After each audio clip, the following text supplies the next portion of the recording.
За сайн уу? За сайн уу юу байна да?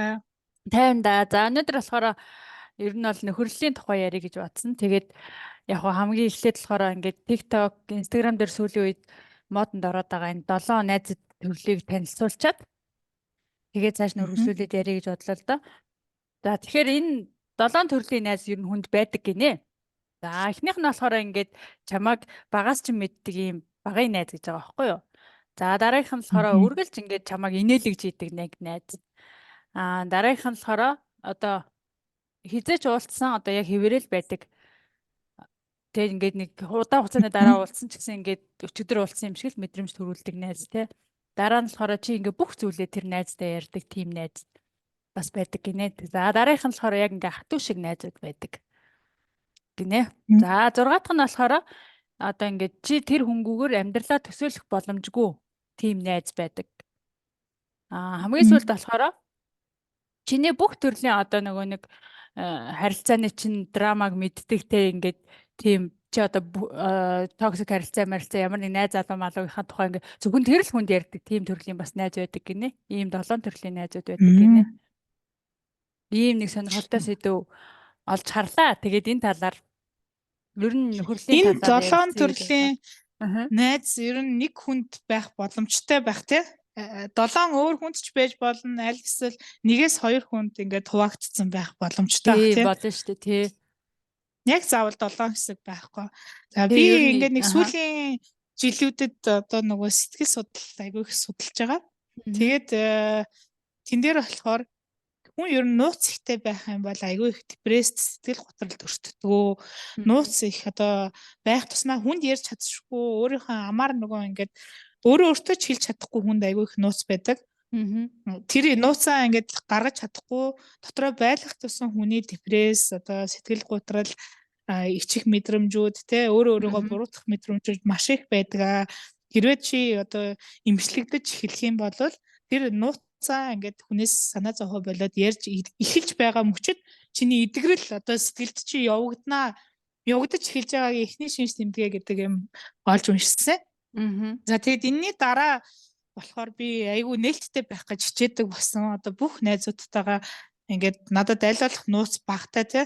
Өмнө нь болохоор намайг ингээ юугээ бодчих бол эсвэл миний энэ нууцыг ингээл ярьснаа энэ тийм тараачихгүй гэдэг ингээ надад айгүй их тийм одоо ичих нуух мэдрэмж айгүй их байдаг гэсэн байхгүй тий. Зөвхөн өөрөө өөртөө л хадгалаад тэрийг ингээл ургуулж бодоол тэгээд энийг мэдснээс хойш би ингээд өөрийнхөө сэтгэлдээ байдаг бага насныхаа ч юм уу хэцүү зүйлийг нээлттэй хүмүүст ярих тусам ерөөсө тэрнээс ичих нь улам бүр багасаад эхэлсэн. Яагаад тэгэхээр тэр чинь одоо хүний амьдрал байдаг л зүйл шүү дээ. Тэ хүний амьдралаас гажууд зүйл ерөөсө тохиолдог. За гажууд зүйл байсан ч гэсэн энэ хорвоогийн хаана ихтэй тохиолж байгаа бол тийм одоо амьдралын тохиолдол учраас яриад байхаар илүү сэтгэл тавьширт юм байлаа. Тэрийг одоо олон давтамжтай ярихаар бид нар нөгөө сэтгэл эмчилгээний зүйлүүд чинь ингээд сэтгэл зүйчдэр айгүй олон удаа очиод бага насныхаа түүхийг яриад олон яриад л гэдэг шүү дээ. Ингээ ярих тусам хүн тавьшраад тэр асуудалд өөрийнх нь төсөөсөн шиг тийм том биш санагдаад ингээ идэгрэл сэтгэлд явагддсан байлээ.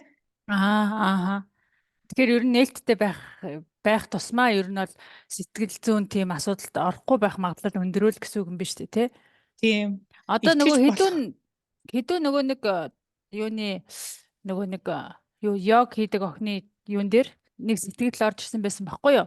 Тэгээд одоо энэ ингээд хүнсний скетч хулгайсан нь нөгөө найз нь одоо ингээд муугар нөлөөлөд байгаа юм болов уу гэсэн нэг тийм юу байсан сэтгэгдэл. Аа. Тэгэхээр одоо энэ Ер муугар нь нөлөөлдөг найзуудын талаар юу гэж бодож байна?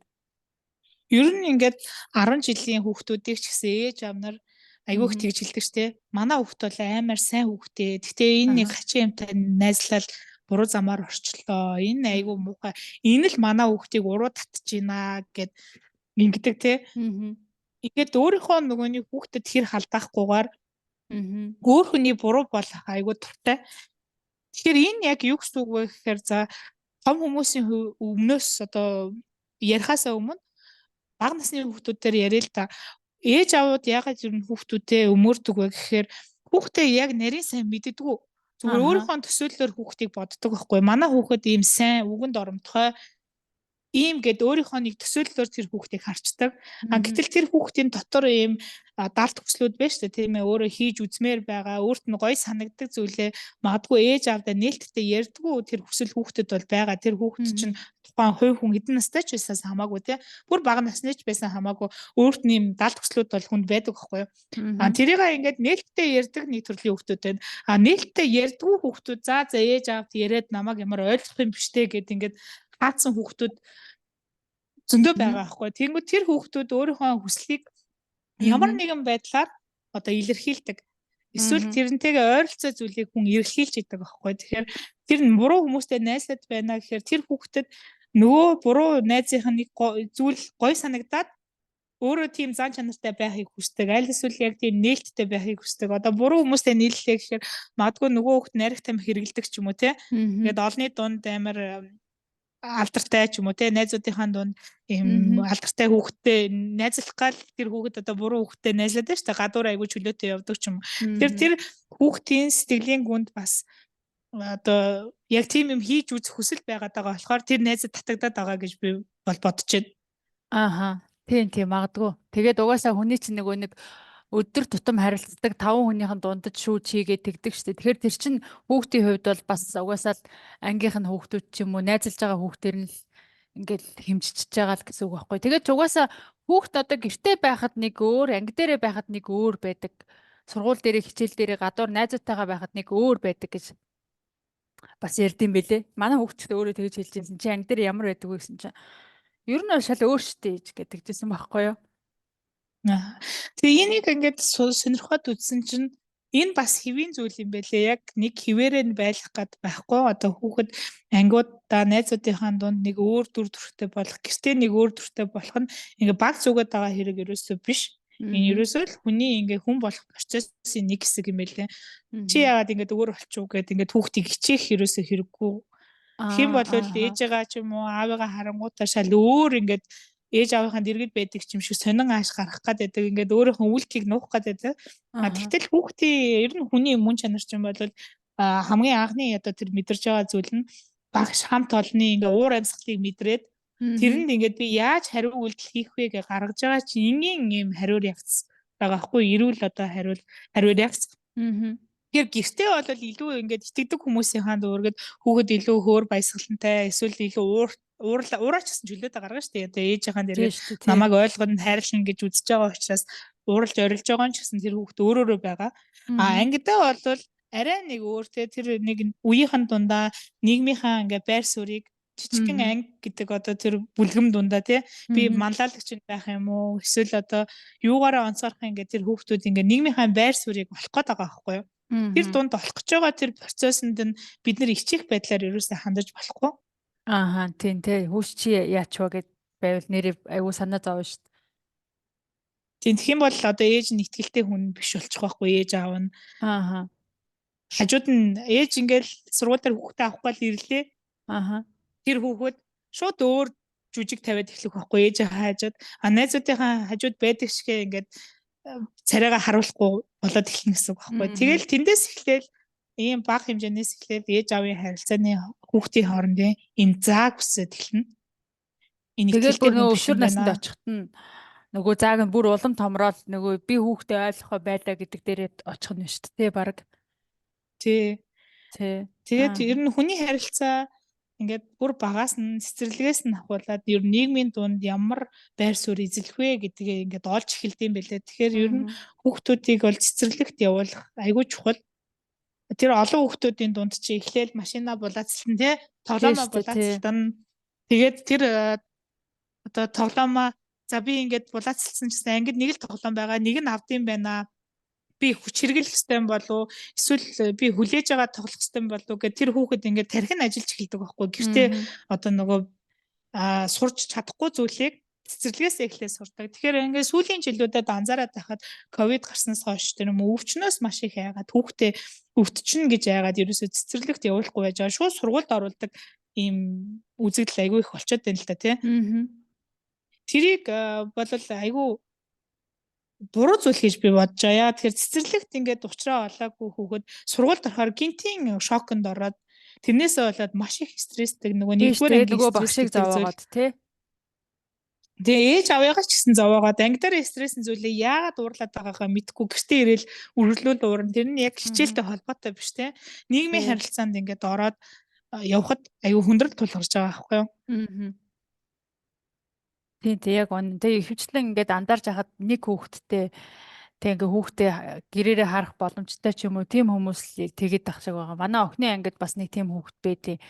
Тэгээ тэр болохоор ингээд ерөөсөө шууд багш жоохон нэг үг хэллээ бол задгаа уйлж муйлдаг. Ерөөсөө ингээ босоод өөр хүн амтан байна мэн гэж ерөөсөө тоодгүй. Тэгээд нөгөө дээрээс нь айгу дархлааны асуудалтай байж байгаа л одоо энэ өвөл хавар гарсан бүх төрлийн ханиад ингээд тусаал. Тэгэхээр ч нөгөө хичээлийн хоцрогд моцрогдол үүсээд ер нь айгу хэцүү байгаа байхгүй. Тэгээд нөгөө ээждээ ч хэцүү, багштаа ч хэцүү, хүүхдтэй ч хэцүү нэг тийм юунд орчдгийм байлээ. Анзарж байхад. Гэртээ байхаар чи эмээ өвөө ээж аав нь бол за хатуутай байсан гэсэн те нэг хоёр гуруулаа л байгаа штэ. Тэн дунд ингээд нэг яг нийгмийн харилцааны тэр нөгөө мэдрэмжийг авахгүй. Ангийн дундаас бол тэн дунд чи хүүхдүүд ялгараад эхэлдэг байхгүй. Одоо цэцэрлэгээс ингээд аль нь манлайлагчин, аль нь тийм хамгийн хөгжилтэй нөхөрсөг хүүхэд юм те. Ингээд бүгд ялгараад эхэлдэг. Тэгэхээр тэр нэг цэцэрлэгийн 2 3 жил сурах байсан зүйлийг аваагүй хүүхэд сургуульд ороод эхний 3 жил юм уу бага ангита тэрийг нөхөж авч байгаа учраас маш их стресс үүснэ. Тэгээд ер нь сургуулийн харилцаанд болохоор хамгийн анхны энэ хүмүүстэй харилцах харилцаагаа хичээлтэй хийж эхэлж байгаа байхгүй. Тэгэхээр найз болно гэдэг зүйл чинь ерөөсөө хамгийн анхны л ийм эрүүл харилцааны үндсийг эндээс тавьж эхэлж байгаа. Хүүхдүүд багадаа ямар найзтай зөв харилцаа, эрүүл харилцаа үүсгэж нүү тэрнээс хамаарат үерхэл ямар байх вэ те өсвөр наснд очиод үерхлээсээ ингээд юм сурж аваагүй хүүхдүүд гэр бүлийн харилцаанд ямар байх вэ? Айгуу тийм токсик найзууд байдаг шүү дээ те. Одоо жишээ нь биенээ ингээд айгуу доош нь хийгээл тийм тэгсэрний найзлаад байдаг те ингээд хийгээл доогшоол тий. Биенээ айгуу хатаархаад тэгсэрнээсээ л ингээд найзлаад араар нь хогийн хорон юм хийж явснаа. Тэгээ миний найз гэл нүүрэн дээр ингээ явдаг хүмүүс байдаг. Тэр болвол найзтайгаа тэгж харилцаж байгаа хүн бол нөхөртөөгөө ирээдүйд одоо эсвэл их нэртэйгээ эрүүл харилцаа үүсгэж чадах болов. Бас хэцүү шттэ нэгэн тал одоо ингээ бинийгаа хийгээд ч юм уу доош нь хийгээд эхэлсэн. Яа чи одоо өмс чи муухай штэ ч гэдэг юм. Яа өнөөдөр чи ингээ гангалцсан юм уу гэж гангалсан нь хүртэл айгүй асуудал болдог нэг тийм найзууд байдсан байлээ штэ тий. Тий. Хэрвээ нэг тийм найзын харилцаанд байвал ер нь хүн эхлээд найзаасаа эхлээд цэцлээд эхлэх хэрэгтэй тий. Тийм муруу мэдрэмж чам төрөн штэ тэр чинь ингээд ерөөсөө төрөхгүй байгаа биш. Өөрөө тэр харилцаагаа тасалж чадахгүй, токсик найзаасаа харилцаагаа тасалж чадахгүй бол дараа нь яаж эрүүл харилцаатай нөхөртэй болох вэ? Эсвэл токсик харилцаатай найз залуутай боллоо гэхэд салж чадахгүй байсараа суугаад насаараа бас тийм токсик харилцаанд гэрлээд бүр хөшөрсөн хүмүүс ч байна шүү дээ тий. Одоо бүр эмээ өвөө авсан бинийгаа ингээл айгу доош нь хийгээ явж идэг эмээ өвөөнөр бас байдаг ш нэг тийм бүхэл хөгшин хүн ухаантай гоё хүртэл авах байгаа юм ингээд наадахар чи яад ингээд нэг юм өвөө эмээнэр бас байдсан байлээ шүү. Нэг яхирч юм шиг. Угаасаа тэгээ харьцаас орсон тий. Чи юу мэддгийг ч гэж яах шиг тий. За тэгээд дараагийн нэг ярих сэдв бол эмэгтэй хүмүүс айгуу татан найзлдаг. За токсик биш байсан ч гэсэн тэрийг мэдэрдэг байсан ч гэсэн бүх амьдралынхаа юмыг нээлттэй ярилцаад ингээд нөхрөө найз залуугаа ярьж агаад хамгийн сайн найздаа булгаалгацсан гэсэн тохиолдол маш их байдаг тий. Гэр бүлийн амьдралд нь араар тавьсан одоо нөгөө нэг нийтийн дуучид байгаа штэ мөнгөн цэцэг билүү чулуун чимэг хоёр чинь айгуу сайн найзууд байсан гэд нөгөө болдыг булаацалтаад буу юм болоо нэг тий. Тийм найзынхаа нөхрийг аваас утсан шүү дээ. Салгаж аваас утсан. Тэр энэ тохиолдолд чи юу гэж бодож байна? Ер нь найзтайгаа ямар юм зааг тавих хэвтэй бол гэр бүлийн харилцаагаа ярих хэвтэй болов юу гэж бодож байна энэ тал дээр? Гэр бүлийн харилцаагаа зүгээр найзтай бол ингээд битээр ингэж тэгжин гэдэг бол ярьж болно шүү дээ. Тэгвэл найз нөхөр хоёрыг хооронд нь найзлуулах бол хэрэггүй л гэж бодож байна. Нөхөр найз хоёрыг хоёр тусад нь байлгах хэрэгтэй ямар нэгэн байдлаар.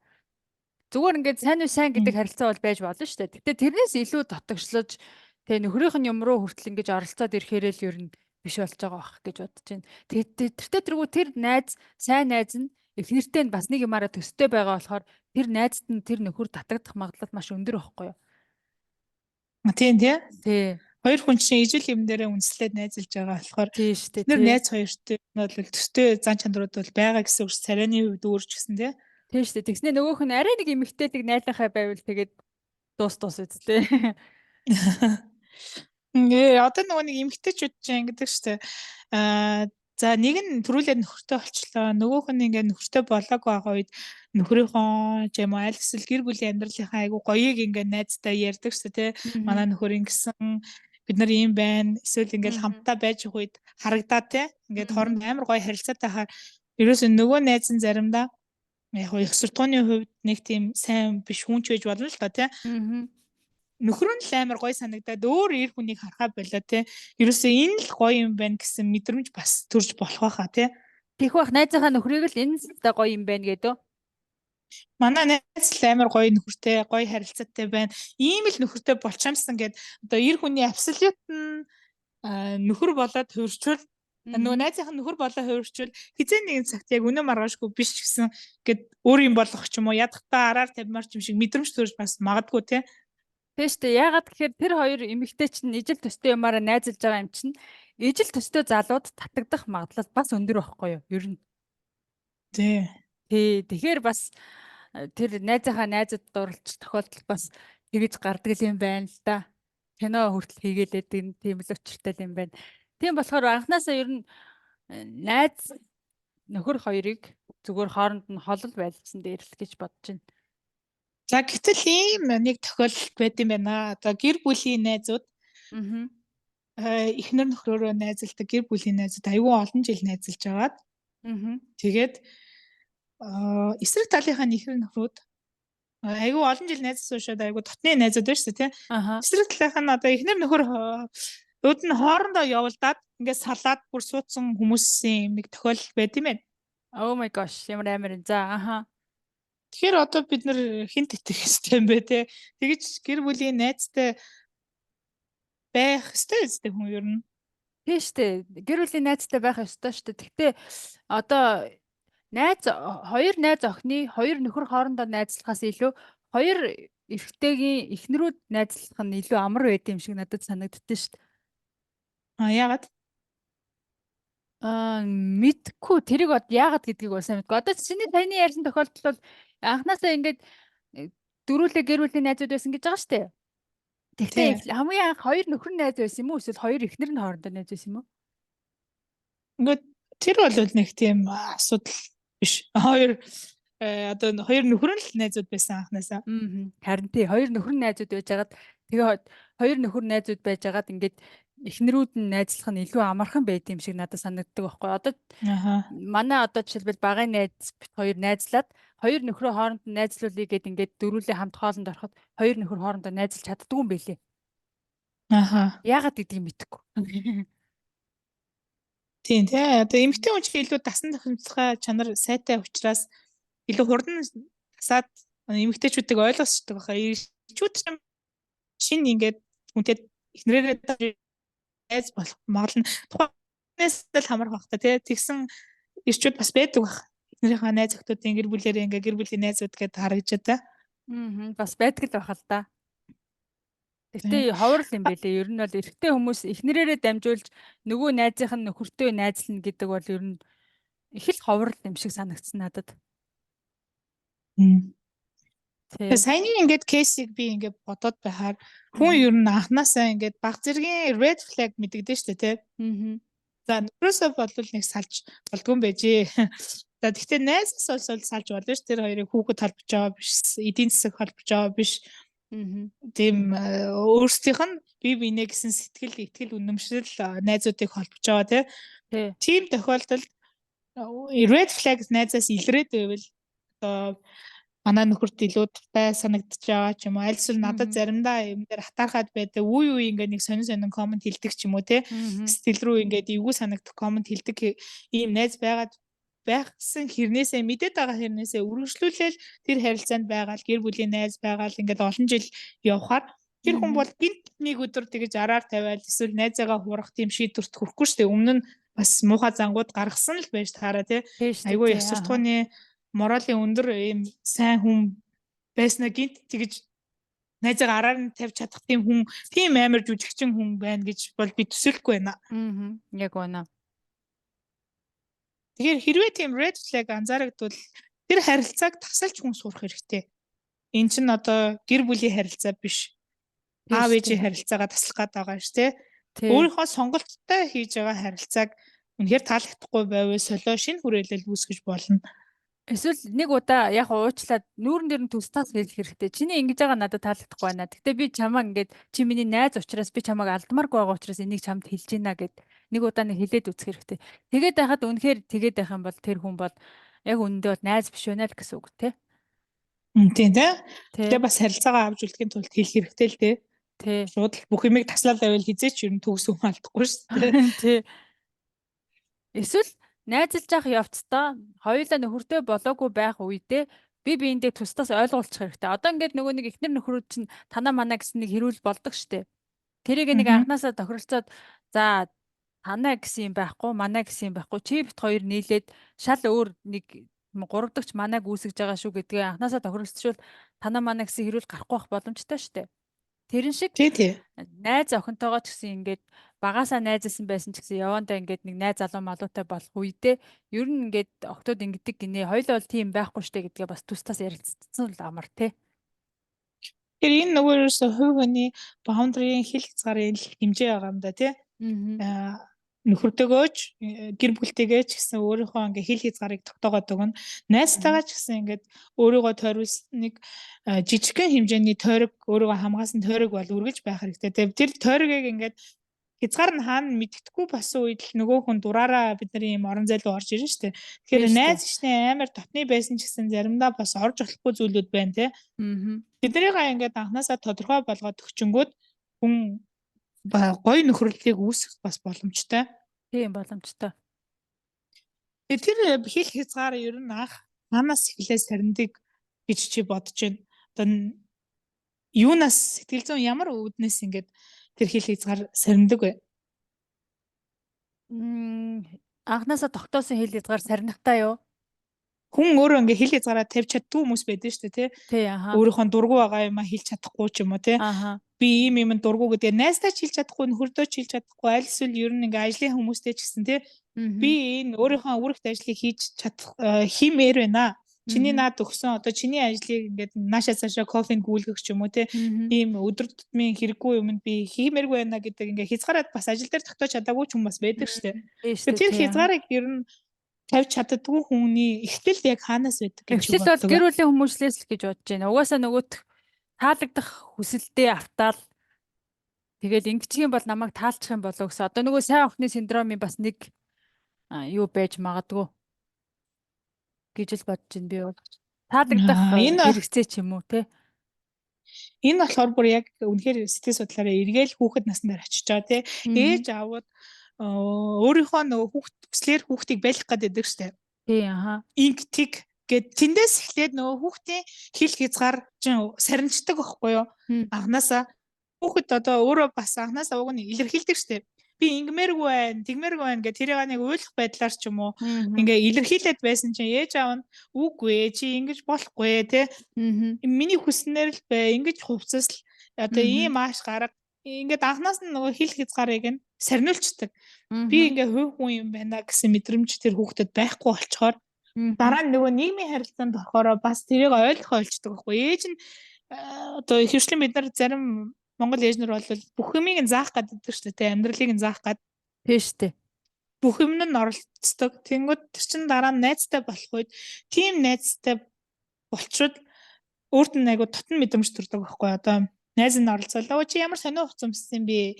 Ямар тэрийг харагч байна гэл тийм нөгөө найздаа бас таалагдах гал ингэж надад хэлж болох юм байна гэсэн мэдрэмжийн анхны их үүсвэр нь ерөөсөө гэр бүлийн ээж аавынх нь хүүхдтэйгээ харилцаанаас эхэлж байгаа байхгүй юу? Тэгэхээр тэр хүүхд бас өөрийгөө хүлээн зөвшөөрүүлэх гээд тийм үү нэг л би ингээд таалагдчих юмсан гэсэн л хөөх юм хүслийн л нэг хэрэгцээ л байна те. Тийм. Тэгээд миний дургүй юмдаа оруулаад тий өөрийнхөө дургүй юмыг илэрхийлж чадахгүй тий. Эсвэл бүр өөрийнхөө дургүй юмыг мэдхээ болцсон байт юм болоо. Би юунд дуртай дургуугаа ч мэдхээ болцсон байт юм болоо. Байдаг. Тийм хүмүүс бас байдаг.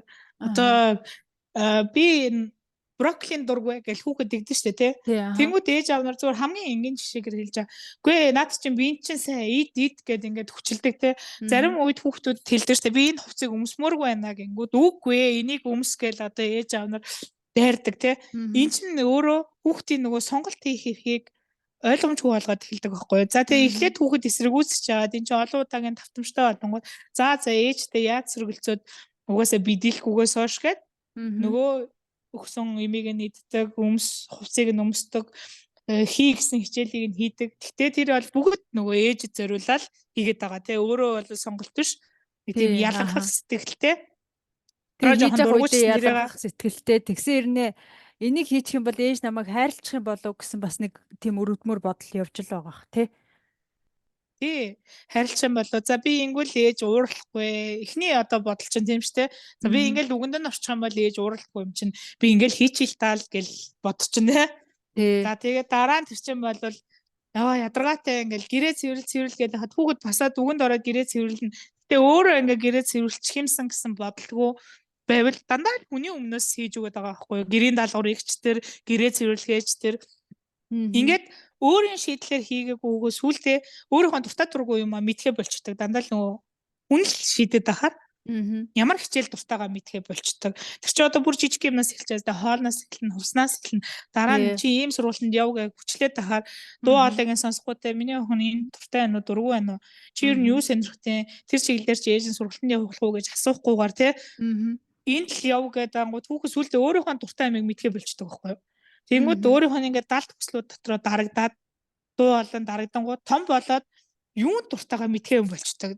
Хүнд ингээд нөлөөнд автомтгой болчдөг тий. Тэнгүүд ямар залуу дуртайгаач бас сайн мэдхээ болцсон эмэгтэйчүүд зөндөө байдаг. Яг одоо хажууд байгаа хүнээ дүүрээдэг тий. Найзууд нь сакс тоглодог залуу гоё шүү гэл тэнгүүд нэрэж гоё юм шиг санагддаг тий. Өөрийнхөө нь тийм тэнгүүд нөгөө найзынхаа найз залуу татдаг их усүр болчихж байгаа юм байна л да.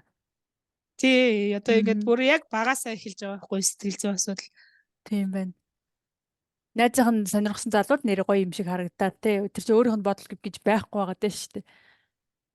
Тий, тэгэхээр одоо бид нар өөрсдөө нэгдүгээрт яг уу эмчлэх хэрэгтэй тий сэтгэл зүйн зөв дадал зуршил суулгаад гэмтэл байдаг бол элдв трама сэтгэл зүйн дэгээнүүд байдаг бол тэрийг бид нар эмчилж болно.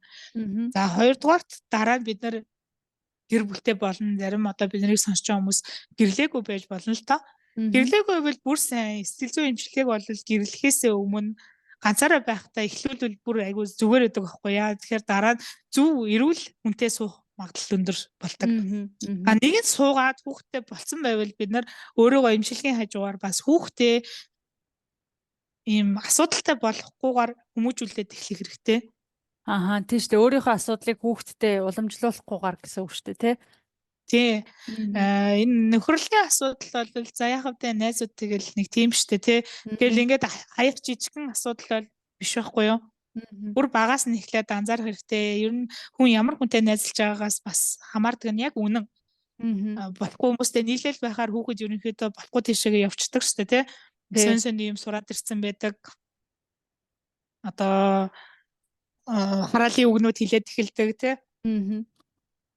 Компьютер тоглоомд онцдог ч юм уу. Энэр бол яг найз нарын нөлөө байдаг. Тэгэхээр тэнд эцэг эхчүүдийн оролцоо огт байдаггүй бол биш гэж би бодож байна. Тийм байна. Угаасаа л багасаа хүний нөлөөлөлд автаа сурчхаар ээж аав нь тэгээд сургачаар гэх юм уу. Тэгэл хүссэн үсээгүй нөгөө найзаасаа харилцаагаа тасалж чадахгүй тэгэл нөлөөлөлт нь автаал явчих юм байна л да. Нөлөөлөл автдаггүй ингээд сэтгэл зүйн хаттай хүүхдүүд бас байдаг штэ. Үгүй гээл би ингэмээр байна надад буруу санагдаж байна гэдэг хүүхдүүд бас байдаг. Тэгтээ ихэвчлэн ер нь нөлөөлөлд автчихгаал байдаг хүүхдүүд. Тэгээ яг хөө нөлөөлөлд автаж явж байгаад буруу гэдгийг ойлгох хүүхд байна. Эсвэл нөлөөлөл тэр чигээрээ автаад өөрөө дараа нь өөр бусад хүүхдүүд нөлөөлдөг болцсон хүүхдүүд ч бас байдаг тий. Тэгэхээр ерөөсөө тэрний хамгийн эхлэлт нь бага настай л холбоотой юм байна л да. Тийм байна. Тэгэхээр найзаагаа зөв сонгох хэрэгтэй. Хүүхд чинь найзаа зөв сонгохын тулд та хүүхдээ бас эрүүл сэтгэл зүйтэй өсгөх хэрэгтэй шүү л гэсэн ер нь бол санаал юм байна. Тэгээ бидний одоо нөхөрлөл гэдэг бол яг миний Мгм. ийм хүний харилцааны жижигрүүсэн хэлбэр байхгүй юу? Гэр бүлийн Мгм. харилцааны өмнөхтэй Мгм. pre-wedding гэдэг шиг тий.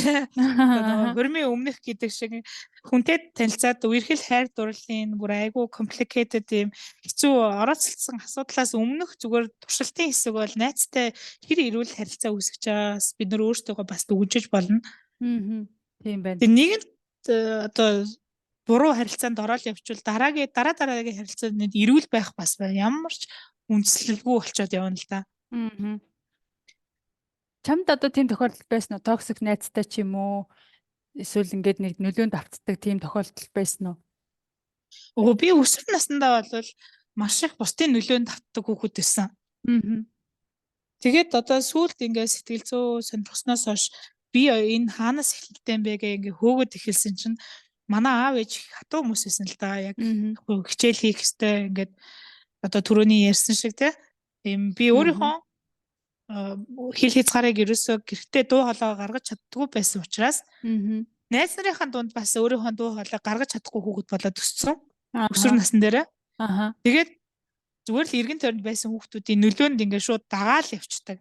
Нийтээрээ Аха. одоо тэнэг юм хий гэвэл дагаал яг тэнд нь ингээ явж идэг хүүхэд очдог. Би өөрөө дотроо буруу штайгээ мэдсэн ирнээсээ үгүй гэж хэлж чаддгүй. Тэрний Мгм. ерөөсөө эхлэл нь би гэртээ үгүй гэж хэлж чаддгүй байсан байхгүй. Чи одоо гэрээ Мгм. цэвэрл одоо чи ингэх хэвээр гэд бүх юм ингээ хуваартай те. Мгм. Тэнгүүд би өөрөө ингээд ийм хиймээр байна гэсэн үгээ хэлж чаддгүй байсан учраас яг найз дээрээ тэрийг тавтаад явцсан. Мгм. Хожим хойно одоо бүр арай том болоод нэг Мгм. хүний тархич угаасаа нэг 24 наснаас эхлээд яг бүрэн том хүний юм хэмжээнд болоод өөрийнхөө шийдвэр гаргадаг гэж байна шүү дээ. Яг үнэхээр Аха. би 20 хэд гараад Аха. өөрийнхөө одоо хэв шинжийг олсон гэх юм уу. За миний Аа. дуу хоолой Аха. чи яг энд байгаа юм биш үү? Миний дургуун юм энд байгаа юм биш үү гэдэг бүр хизээ сүмүүд мэдсэн. Гэтэл Аха. миний үеийн одоо найз нар ангийнхан дунд тэр дуу хоолойгоо бүр багасаа мэдсэн хүмүүс зөндөө байсан. Мгм. Чи болохоор ямар байсан бэ? Ийм нөлөөлөлд орж исэн үү? Би болохоор нөгөө нэг нөлөөлөлд нэх орж байгаагүй. Яг нөлөөлөлд орохгүй. Тэгтээ надад нөлөөлөе гэхээр би ингээ буруу штэ гэдэг юм шууд ингээд хэлцдэг байсан байхгүй юу? Аха. Наад чинь бол буруу гэдгээ ингээ шууд хэлчингүүт нөгөө нэг найзуудын хүрээллээс ингээ жигтчихдэг. Тэгээ 10 жилд тийм Аха. нөгөө нэг айгуу гоё 7 8-уулаа найзалж явж байгаад яг тэр 7 8 охноос гав ганцаараа жигдэх чи өөрөө бас айгуу амар юм билээ штэ. Аха. Тэгээ яг би бүр ангиасаа яг тэгж аимшигтайгаар жигдэж үтсэн. Тэр бол ястай бас Тэр нэг үеийг чи эвгүй байсан. яаж давсан бэ? Яг ингээд жигдэж таарсан, зуны амралт боош таарсан. Тэгэл би 100 гэртээ амраад тэгээд нөгөө нэг тэр чинь бас нэг хүүхдүүдийн нэг тийм драматик юм байна шүү дээ, тий. Тэгээд нөгөө нэг Мгм. надтай найзалж исэн 7 8 хүүхд чинь болохоор бүх ангийнхнаар ингээд 100 ингээ гэрээр нь яваад бид нар ингээд тэрнтэй найзлахаа болцсон. Одоо ингээ 9 сард хичээл эхлэхээр та нар ч гэсэн найзлахаа бити найзлаарэ гэд ингээд бүх ангийнхныг уриалцсан байсан хамгийн амар нь. Аха. Тэгээд тийм үед ингээд айгуу санаа юм эрэгтэй найзууд л айгуу тийм авардаг юм шиг санагдсан. Яг тэр үед би нөгөө ангийнхаа хүүгүүдтэй найзлаад октоудаасаа бүр ингээд жигдсэн байгаа штэ. Тэгээ ингээ Мгм. хүүгүүдтэй найзлаад арайч бас өөрөө нэг банд шиг болчоогүй л дээ. Тэгтээ ингээ хүүгүүдтэй найзлаа хүүгүүд ингээд хүүшээ нөгөө чи ингээ манай гэрт ирсэн. Ирээд тэгээд чамтай найзлахаа болцсон гэдгийгсэн ингээд юу яагараад тэгээд бид нарыг ингээд чамтай бити найзлаарэ гэд ингэсэн юм гэсэн ингээд тэгээд би за гэ. Тэгээ би өөрийнхөө би яагаад ингээд тэд нартай найзлахаа болсон ямар шалтгаан байсан гэдгийг ингээд ангийнхаа тэр найз хөвгүүдтэй хэлчихэж байгаа байхгүй. Тэгэнгүүт нөгөөдөл чи намайг ойлгоо. За чиний зөв юм байна гэд. Тэгээ 9 сард би ингээд нэг юм 4 билүү 5 хөвгүүнтэй найзалдаг болсон юу орж исэн ангита. Айгу Хүн эвгүй л гэдэг байсан. чинь ингээд амар сонио байгаа Аа. байхгүй. Ер нь хүн өөрөөгөө яг хайрлуулад хүлээн зөвшөөрөх ямар нэгэн газар хэрэгтэй. Мгм. За тэр газар нь гэр нь байх хэрэгтэй байхгүй яг эрүүл харилцааны хувьд. Мгм. Ээж авдаа гэртээ ирээд би хайрлагчаа гэсэн мэдрэмжтэй хүүхэд байвал жишээ нь Мгм. ангийн ийм бүүлгий ч юм уу те ингээд Мгм. бусдаас гадуурхагдсан үед Мгм. бүр их хүн дээр тусгаж авахгүй те. Ааха. Тэнд ингээд таалагдах гайл чи оролдоол араас нь хөөцөлдөд авах шаардлагагүй байхгүй. За тэгвэл Мгм. би нар таалагдахгүй өөр найз нартай олчих хөвгүүтэй найзалж ил да гэд ингээд явчихж байгаа байхгүй. Мгм. Энэ болохоор гэртээ чи өөрөө аюулгүй мэдрэмжтэй өссөний Мгм. шинж одоо ээж авч чинь чамайг өөрөөр чинь байлгах чадсан гэсэн үг байхгүй. За гэр Мгм. бүлийн асуудалтай гэр бүлийн хүчирхийлэл төссөн ч юм уу хүүхдүүд Мгм. хөрх антан одоо тэр нөгөө хайрыг Мгм. Өөрөөрөө байх ингээд хин нэгэнд өөрөөрөө хайрлуулах хэрэгцээгээ гаднаас хайгаад эхэлдэг. Найзууд дундаасаа ч юм уу. Тэгэхээр тэр нэг гоё хүрээлэлд орсон байна шүү дээ. Тэ одоо нэг найзууд гэдэг чинь өсвөр насны хувьд баг бидний энэ л бүхэл амьдрал юм шиг санагддаг байсан шүү дээ. Тийм шүү дээ. Аха. Тэр найзуудынхаа хүрээлэл донд аюулгүй мэдрэмжээ авчаад жийдэх юм бол гэртээ бас жийгсэн мэдрэмж авдаг хүүхэд те дуу хоолой гаргадаг хүүхдэд бол амар хүнд ахгүй юу. Тийм болохоор ямар ч байдлаар хамаагүй найзуудынхаа дунд хүлээн зөвшөөрөхийн тулд хүн дүр эсэгдэг те худлаа ярьдаг ийм юмнууд эхэлж байгаа. Тэгэхээр хэрвээ гэртээ эрүүл харилцаатай өөрөөрөө хүлээн зөвшөөрсөн аюулгүй баталгаатай надад орон зай миний гэрт байгаа гэж мэдсэн хүүхэд тэр одоо асуудлууд сургууль дээр найзуудын дунд гарч байгаа асуудлууд ерөөсөө хүн санагдахгүй тэнд зориулж өөрийгөө өөрчлөөд авах хэрэггүй тий болчихж байгаа. Яг зарим хүмүүс одоо тэр хүмүүс зориулаад ингээд худлаа яриад яваад байна гэдэг чинь дахиад бас гэр бүлийн асуудал байгаа юм л да. Тийм байна. Дахиад бага насны асуудал байгаа юм байна тий. Тий. За айгуу гоо сонирхолтой сэдвээр ярьж байна хоёлаа. Тэгэхээр тэр нөгөө нэг би хамгийн ихдээ нэрээ асуусан шүү дээ. Манай тэр нөгөө нэг йогчнд тэр хүнсний скотч хулгайлах үед найз нь нөлөөсөн болов гэсэн сэтгэл дээр чи нэр ямар дүгнэлт өгөх вэ?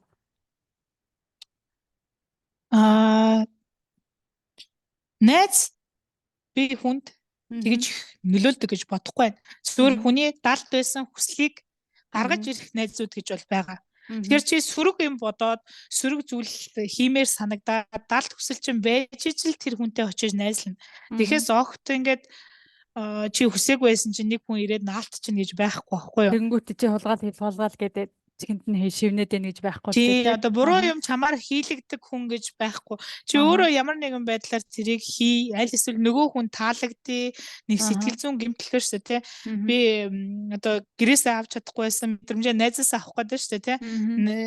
Найзтай ингээд нэг тал авах гад ч юм уу тэгжиж хүн буруу юм хийдэг байхгүй юу? Бага насны хүүхдүүд байна уу, том хүн ч байна уу ялгаагүй. Тэнд буруугаар нөлөөлж ийн гэсэн юм байхгүй. Тэр хүний далд хүслийг л ил болгох хүмүүстэй бид нар найзлаад байгаа л гэсэн. Тэгэхээр тэр бол баг өөрийнхөө хүслээр л хийсэн юм байна. Тэр нэг найз нь нөлөөлөд байгаа болов гэж асуусан тэр комент бичсэн хүн бол яг тэрийг нэг яаж зөвтгөчих вэ гэсэн санаа гарч ирж байгаа юм байна л да зайлууд. Тэгээ найз руу нь буруугийн чигчдэг юм уу гэсэн бодол байсан юм байна л да тэр хүнд. Бид нар нөгөө нэг ингээ хайрладаг хүмүүстэй хэр халтайх айгу дургу байдаг. Одоо за тэр хүн магадгүй нөгөө бүсгүйг айгу хүндэлдэг байсан учраас энийг буруу биш байхаа гэхийг итгэхийг хүсэж байгаа байхгүй юу. Тэгэхээр тэрнтэй адилхан бид нар бас хүүхдүүдээ ингээд муу хүн ингээд итгэхийг хүсэхгүй учраас энэ ингээд буруу хүмүүстэй найзлаад буруу замд орсноос миний хүүхэд бол ууг нь айгу сайн хүүхэд штэ гэд ингээд өөрийгөө хэмэл юм бөмбөлөг дунд оруулчихад байгаа байхгүй юу. Хэр халтаахгүй тулд муухагаар бодохгүй тулд тий байна. Өөр хүн буруу нөгөөл сэтгэл зүйн эрүүл хэв шинж мөн үү гэвэл мөн биш. Мөн биш гинэ. Биш. Айгу тодорхойг хариулсан. Биш. Яа тэр өөрийгөө хуурж байгаа л нэг хэлбэр бодит үнэтэй нүүл тулрахгүй байгаа гэсэн үг байхгүй юу? Тийм байна. Манай хүүхэд яг хин юм бэ? Тэм эсвэл миний энэ хүндэлж хайрладаг хүний бодит төрх нь хин юм бэ гэж харахыг хүсэхгүй зүгээр би энийг хармааргүй байна. Би хуучин нөгөө нэг сурсан мэдсэн зүйлээл одоо мэддэг асал басан зүйлтэйгээл баймаар байна те гоё гэж би хармаар байна ийм хэцүү асуудалтай тулгармааргүй байна гэсэн асуудлаас зүгтж байгаа нэг төрлийн хэлбэр байхгүй юу. За энийг яг зүгээр тэр нөгөө чиний жишээн дээр биш зүгээр хүүхэд дээр ярихад хүүхдийнхээ асуудалтай тулгармааргүй байгаа байхгүй юу.